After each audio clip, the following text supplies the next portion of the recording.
స్వామీజీ, ఇందాక మీరన్నారు బ్రాహ్మీ ముహూర్తంలో ఎవరు పాటించట్లేరు పాటించాల్సినవి అని చెప్పి. నిజంగా మన సనాతన ధర్మమే చాలా గొప్పది. అందులో బ్రాహ్మీ ముహూర్తం గురించి చాలా గొప్పగా చెప్పారు మీలాంటి పెద్దవాళ్ళు కూడా. ఎందుకు అంత గొప్పతనం బ్రాహ్మీ ముహూర్తానికి? ఫస్ట్ లేచినాక మలమూత్ర విసర్జన చేసేయాలి. 3:30, 4 o'clock. ఓకే. 15-20 minutes ఆ పని. వెళ్ళాక శుభ్రంగా స్నానం చేయాలి. బాహ్యంగా మనం ఎంత శుద్ధం చేసుకున్నా 1 గ్రాము ఇక్కడ, 1 గ్రాము ఇక్కడ, 1 గ్రాము ఇక్కడ, 10 గ్రాములు మైనస్ ఉంటుంది. ఓకే. బట్ బాహ్య శుద్ధి నేను స్నానం చేసినప్పుడు అంతర్శుద్ధి కూడా ఆటోమేటిక్ గా కలుగుతుంది. ఓకే.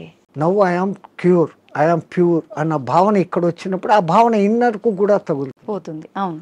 ఆ బ్రహ్మముహూర్త టైంలో మీకు సౌండ్స్ ఎక్కడ ఉండవు, ప్రశాంతంగా ఉంటుంది. ఇంకా పక్షులు లేచి కిలకిలా రావాలు కూడా చేయవు. ప్రకృతి అంత ప్రశాంతమైన తపస్థితిలో ఉన్న స్థితిలో ఉంటుంది. ఆ వైబ్రేషన్స్ హిమాలయాలలో జపాలు తపాలు చేసుకుంటున్న వాళ్ళ వైబ్రేషన్స్ అంతా ఆ గాలిలో కలిసి ఉంటాయి. ఓకే. దాంతో మనం కూడా కూర్చొని ప్యూరిఫై అయ్యి ఏదో ఒక సాధన గురువు చెప్పింది, ఇదంతా ఏది లేదు. పత్రి చెప్పినట్లు శ్వాస మీద ధ్యాస, సంథింగ్ ఏది ఆలోచన లేకుండా కూర్చుంటే ఒక మనిషి ఒక దినంలో ఇప్పుడున్న పరిస్థితుల్లో ఇది అది ఇది అది అంటూ 60,000 ఆలోచనలు చేస్తాడు. సముద్రంలో అలలన్నా ఏ పొద్దున్నా అలసిపోయి గమ్మనైతాయేమో కానీ ఈ మనోతరంగాలు అలవడం లేదు. One after one. ఈవెన్ మీరు నిద్రపోయినా నిద్రలో 5 గంటల సేపు మనసే పనిచేసి కలలు చూపిస్తుంది. ఆ 1 గంట సౌండ్ స్లీప్. అది మన నిజమైన తత్వం. అక్కడ మనం ఆత్మతత్వంలో ఉన్నాం. బట్ ఆత్మతత్వంలో ఉన్నా మన సంగతి మనకు అప్పుడు తెలీదు. లేచిన తర్వాత I had a sound sleep అంటాను. సో ఈ సాధన ఉపాసనలు మన పెద్దవాళ్ళు నువ్వు మేలుకొని సుషుప్తి స్థితిలోకి పో అనేదానికి ఈ సాధనలు వ్యవహారాలు. ఓకే. అయితే ఇప్పుడు సాధనలు ఇవన్నీ చేయలేని వాళ్ళు, నార్మల్ వాళ్ళు ఇప్పుడు బ్రాహ్మీ ముహూర్తంలో ఇలాంటి పనులు చేయాలి, అలాంటి పనులు చేయాలి, అసలు కరెక్ట్ బ్రాహ్మీ ముహూర్తం అంటే ఏ సమయం నుంచి ఏ సమయం వరకు? అదే చెప్పాను కదా, 3 to 3:45 దేవతల టైం. ఓకే. 3:45 to 4:45 ఋషుల టైం. 4:45 to 5:45 మానవుల టైం. ఓకే. ఆఫ్టర్ దట్ రాక్షసుల టైం అన్నట్టు. ఇప్పుడు ప్రతి ఒక్కరూ రాక్షసుల టైంలోనే అన్ని స్నానాలు. సూర్యోదయం అప్పుడు ఆ అరుణ కిరణాలు అని వస్తాయి కదా, దాంట్లో ఎన్నో రకాల మనకు ఆరోగ్యాన్ని ఉత్తేజాన్ని కలిగించే వేవ్స్ ఉంటాయి. అల్ట్రావైలెట్, ఇన్ఫ్రారెడ్, ఎలక్ట్రోమాగ్నెటిక్, దానికి ఏమో ఇప్పుడు ఈ పేర్లన్నీ పెట్టారు. అప్పుడు సూర్యుని 7 వర్ణాలకు కలుపుకొని దాంట్లో తెలుపులో 7 వర్ణాలు ఉన్నాయని మన వాళ్ళు గుర్తించి చేస్తాను ఆ సాధన, వర్ణ సాధన. ఇప్పుడు అదే కలర్ థెరపీ అని మళ్ళీ బయటకు వచ్చింది.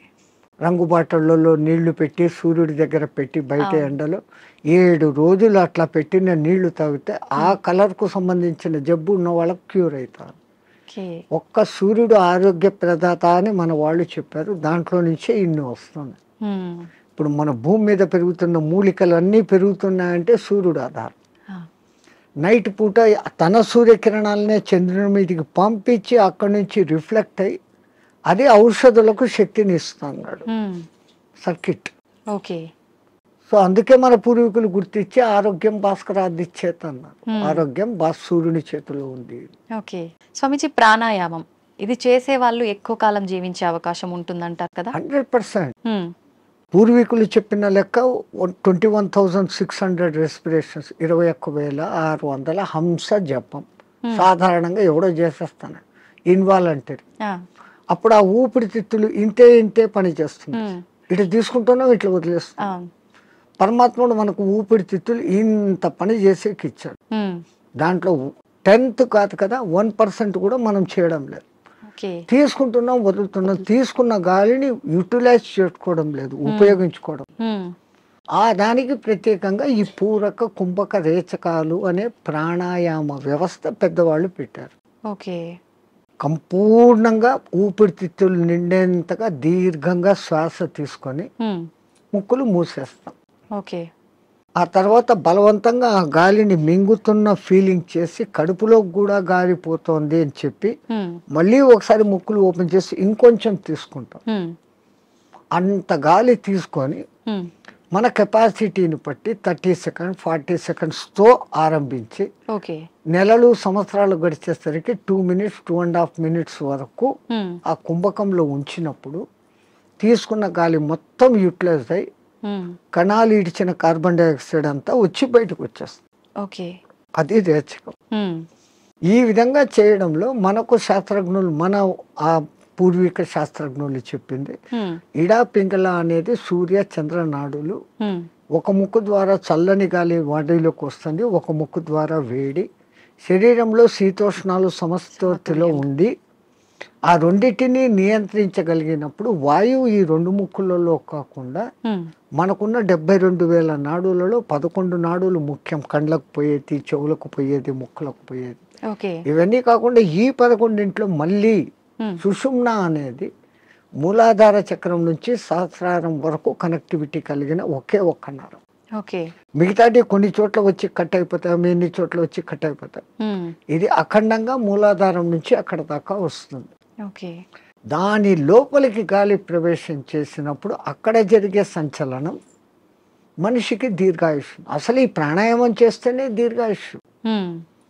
కారణం మామూలు మనిషి ఒక నిమిషంలో 15 రెస్పిరేషన్లు తీసుకుంటే నేను నిమిషం సేపు గాలిని బంధించగలిగినాను అంటే నాకు 15 రెస్పిరేషన్లు సేవ్డ్ కదా. It is in my bank account. ఒక్క ప్రాణాయామంలో నేను 15 ఊపిర్లు మిగిలిపెట్టుకుంటే 1 గంట సేపు చేస్తే అంటే 60 నిమిషాలు ఇంటూ 15 900 వాయువులు. ఒక 10-11 దినాలు చేస్తే 9,000 21,000 వచ్చేదానికి ఒక 10 రోజులు 1 నిమిషం చేస్తే 10 దినాల తర్వాత నాకు 1 దినం ఆయుష్ పెరిగింది. It is in my hands. So అదే నేను 2 నిమిషాలు చేస్తే 5 రోజుల్లోనే నాకు 1 రోజు ఆయువు పెరిగింది. అది కారణం. ప్రాణాయామంలో అది రహస్యం. ఇంకా ఈ ప్రాణాయాన్ని ఇంకా బాగా డెవలప్ చేసుకొని ఇడా పింగళలో కాకుండా సుషుమ్నలోకి ప్రవేశం చేస్తూ ఎక్కిస్తూ ఆడిస్తూ ఉన్నప్పుడు ఏదో ఒక దినం మన అదృష్టము, ఆ గురు కటాక్షము, దైవానుగ్రహము ఉండి ఆ గాలి కుండలిని ప్రేరేపిస్తుంది. ఒక్కసారి కుండలిని ప్రేరణ చేసినాక ఈ ఆత్మతత్వం ఏం, సృష్టి రహస్యం ఏం, పరమాత్మ ఏం, నేను ఏం అన్న సంగతి వాడికే తెలిసిపోతుంది. ఇంకా అది బయటికి చెప్పుకునేందుకు కానీ ఆనంద స్థితిలోకి వాడు ఉంటాడు ఆ సాధకుడు. ఇది మామూలు వాళ్ళకి సాధ్యపడుతుందా స్వామీజీ? ఎవరికైనా పశుపక్షాదులకు కూడా దేవుడు ఆ కుండలిని శక్తి ఇచ్చాడు. ఇప్పుడు మా ఫిజికల్ బాడీ తయారీలో మెదడు, చేతులు, కాళ్ళు, రెక్కలు, ఇంటర్నల్ ఆర్గాన్స్, గుండె, ఊపిరితిత్తులు అని మీకు ఫిజికల్గా ఎట్లా కనపడుతున్నాయో కనపడని అంగాలు షట్చక్రాలు అనేటివి, నాడులు అనేటివి అవి విశ్వశక్తి ప్రసారకాలు.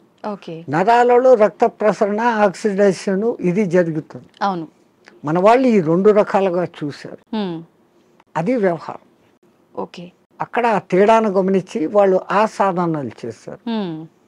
మాకు కనపడదు, అది లేదు అనుకుని వాళ్ళ లోకం, ఈ లోకమే ఈ జన్మే శాశ్వతం అనుకునేది వాళ్ళ సిద్ధాంతం. మనకు జన్మలు ఉన్నాయి అన్నది మన సిద్ధాంతం. ఇప్పుడు చాలా మంది ధ్యానం చేయాలనుకుంటారు కానీ మనసుని నియంత్రించుకోలేకపోతుంటారు. ఏకాగ్రత లోపిస్తూ ఉంటుంది, రకరకాల ఆలోచనలు కదులుతూ ఉంటాయి. ఎలా నియంత్రించుకోగలుగుతారు స్వామీజీ?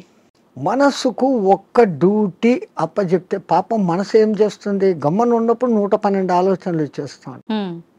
ఇప్పుడు మీరు కుట్టు పని చేస్తారు, మిషన్ మీద కూర్చున్నారు, మీకు కుట్టు పని తెలుసు. ఇన్వాలంటరీగా మీరు ఆ బట్ట అక్కడ పెడతారు, ఎట్లా పొడి చేయాలో చేస్తారు, కాళ్ళు కదుపుతూ ఉంటారు, కుట్టు మిషన్ నడుస్తుంటుంది, కళ్ళతో చూస్తుంటారు, కుట్టు పోతుందా లేదా పోతుంది. ఇదంతా ఎట్లొచ్చింది? ఒక ప్రాక్టీస్, ఒక దినంలో రాలేదు. సో అక్కడ మీరు మనసంతా ఎక్కడ పెట్టారు? కుట్టు లైన్ గా పోతుందా లేదా అనేదాన్ని. ఇంకోటి ముగ్గులు వేస్తారు బయట, మీరు 5 చుక్కలు ఇట్లా పెట్టాలా, 3 ఇట్లా పెట్టాలా ప్లాన్. ఈ ఒక్క లైన్ తో అన్నిటినీ ఇట్ట తిప్పి ఇక్కడికి తీసుకుని వస్తారు. మీ ఆంధ్రాలో రథం ముగ్గు అని వేస్తారు, అన్ని చుక్కలను ఒక్క లైన్ తో కలుపుతారు. సో అక్కడ వాళ్ళ కాన్సన్ట్రేషన్ అంతా ఎక్కడుంది, నేర్చుకున్నప్పటి నుంచి ఎట్టట్ట తిప్పారు, కళ్ళు అట్టట్ల పోతుంటాయి, చెయ్యి అట్టట్ట వెళ్ళిపోతూ ఉంటుంది. సో ఈ కాన్సన్ట్రేషన్ మీరు అక్కడ పెట్టారు. అట్లే మనం ఒక్క దాని మీద కాన్సన్ట్రేషన్ పెట్టినప్పుడు మనసు ఆ టైంలో మీకు రెండో ఆలోచన ఏముంది, ముగ్గు వేస్తున్నప్పుడు మా మామ అట్లా అన్నాడు, మా కొడుకు ఇక్కడ పోయినాడు, ఇవన్నీ ఆ టైంలో లేదు, టిఫిన్ చేయాలా, అది ఏ నథింగ్. సో అక్కడ ఐడియల్ అయిపోయింది. సో ఒక్క పర్టికులర్ డ్యూటీ మనసుకు అప్పచెప్పతే ఆ మనసు అదే చేస్తాం. అందుకే మన పూర్వీకులు ఒక తమాషా ఎగ్జాంపుల్ చెప్తారు. ఎవరో ఒక ఆయన తపస్సు చేశాడు, దేవుడు ప్రత్యక్షమైతే నా అన్ని పనులు చూసుకునేదానికి ఒక సెక్రటరీని నాకు అపాయింట్ చేయి. వాడు దేవుడే ప్రత్యక్షమైతే వాడు ఇట్లాంటి వరం అడిగాడు, అది కూడా నేను చెప్పంగానే చేసేయాలా అన్నాడు. డేంజర్ రా, నువ్వు ఎప్పుడు దానికి పనులు చెప్పలేవు, అది పనులు చెప్పకపోతే నీకే తినేస్తుంది అని. నో ప్రాబ్లం, నేను ఎప్పుడు పనులు చెప్తాను దానికి అన్నా. ఆ దెయ్యం ప్రత్యక్షమైంది, నాకు ఒక 6 అంతస్తులు బిల్డింగ్ కట్టు అన్నాడు. 6 అంతస్తులు బిల్డింగ్ కట్టేదానికి 2-3 ఏళ్ళు అవుతుందని వీడు అనుకున్నాడు. అది హాం పట్టు అనింది, బిల్డింగ్ తయారైపోయింది. మహారాజ్ ఇంకేం పని అనింది, కుక్కర్ కావాలా, ఫ్రిడ్జ్ కావాలా, బెడ్ కావాలా, ఏసీ కావాలా. వీడు ఇట్లా అడుగుతున్నాడు, అక్కడక్కడ అన్ని వచ్చేస్తాను. ఇంక ఏం అడిగేదానికి లేకుండా పోయింది. ఇంక దానికి పని చెప్పకపోతే వీడి పని పడుతుంది అంతే. అప్పుడు వాడు గురువు దగ్గరికి పోయినాడు. మహారాజ్ బుద్ధి లేక నేను ఇట్లాంటి వరం అడిగినాను, ఇది ఇట్లా చేస్తుంది అనుకోలేదు, what am I to do, క్యా కర్నా మై. అరే ఉస్ బూత్ కో ఇతర లేకే, ఆ దేయాన్ని ఎక్కడికి తా అన్నాడు. అది వచ్చింది. మా గురువు చెప్పిన పని చెయ్యను, దానికి కమాండ్ అన్నా. అది ఇంకోటి మాట, వీడి మాట వినాలి కదా. వీడు చెప్పినాడు, మా గురువు చెప్పినట్టు చేయన్నాడు. ఓకే మహారాజ్, గురు మహారాజ్ ఏం చేయమంటారు. అక్కడ ఒక తాటి చెట్టు ఉండేది, దాన్ని ఎక్కువ దిగు అన్నాడు. అది ఈ రోజుకు ఎక్కి దిగుతానే ఉంది. So technique. అట్లా ఇదే దృష్టి, మనం ధ్యాస, నేను చెట్టు ఎక్కుతున్నాను, ఈ చెట్టులోకి శ్వాస ఎక్కి దిగుతా ఉంది, దాన్ని అబ్జర్వ్ చేస్తూ ఉంటే మీ మనస్సుకు ఇప్పుడు ఇంకా అదే డ్యూటీ. దానికి రెండో డ్యూటీ లేదు, ఆ దేయానికి రెండో డ్యూటీ, మనసుకు రెండో డ్యూటీ లేదు. ఈ ఎక్కి దిగడం గమనించడం, అదే ప్రాణాయామ ప్రక్రియలో కూడా దాన్ని మంత్రంతో జోడించి చేస్తే ఇంకా శక్తివంతం. మన బాడీలోని కణకణము మంత్రబద్ధమైతూ ఒకానొక దినానికి ఈ మాంసపిండం మంత్రపిండం కాగలుగుతుంది. మంత్రంతో అనుసంధానం చేస్తారు. మంత్రాలు చదవలేని వాళ్ళు ఉంటారు, మాకు మంత్రాలు ఇష్టం లేదు, మేము మతం కాదు అనేవాళ్ళు. మంత్రం ఎవరికి వాళ్ళు చెప్పుకోవాలా స్వామిజీ, ఉపదేశం తీసుకోవాలా గురువుల దగ్గర నుంచి. అందుకే గురువు అవసరం, గురు బినా విద్యా నహి అని. కొన్నాళ్ళు ఆయన దగ్గర శిష్యరికం చేసినప్పుడు వీడు దేనికి సూటబుల్, నేను ఇచ్చే విద్యను వీడు సద్వినియోగం చేస్తాడా, దుర్వినియోగం చేస్తాడా. అందుకే పాతకాలంలో కొన్నాళ్ళు నా దగ్గర సేవ చేయి అంటాడు. మన మెంటాలిటీ అర్థమవుతుంది. వాడు సిడ్ఫిరా అయితే గనక నేనేం నీ దగ్గర సేవ చేసేది, నాకు ఇంత పైసా ఉంది అంటాడు. ఆ వినయత ముందు మనిషిలో ఉండాలి. ఆయన దగ్గర ఈ పని చేస్తే నాకు మంచి జరుగుతుంది అనే విశ్వాసం ఉండాలి. ఈ రెండు ఉన్నప్పుడు ఆ గురువు గాడిదను చూపించి ఇది దేవుడు, దీన్ని పూజ చేయంటే చేసినప్పుడు ఆ గాడిదలోనే నీకు దేవుడు కనపడుతుంది. పైలా విశ్వాస ప్రథం సోపాన్. విశ్వాసం అనేది అన్నిటికీ మించిన శక్తి. ఇక్కడ ఒకటి అచీవ్ చేయాలనుకున్నప్పుడు దాని మీద నేను చేయగలనా లేదా ముందే డిసిషన్ తీసుకోండి.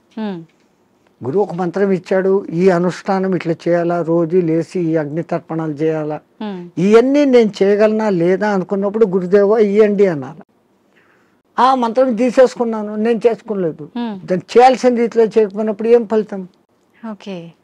సైకిల్ మోటార్ మీ దగ్గర ఉంది, దానికి పెట్రోల్ పోసేది పని ఉంది కదా. పెట్రోల్ పోకుండా నేను కొనుక్కున్నాను 1,00,000 పెట్టి పోవాలా ఇది అంటే ఎట్లా పోతుంది, పెట్రోల్ పోయాలా, అప్పుడప్పుడు దానికి ఏదో ఆయిల్ పోయాలా, మైనర్ రిపేర్స్ చూసుకోవాలా, అప్పుడు ఆ బండి పోతుంది.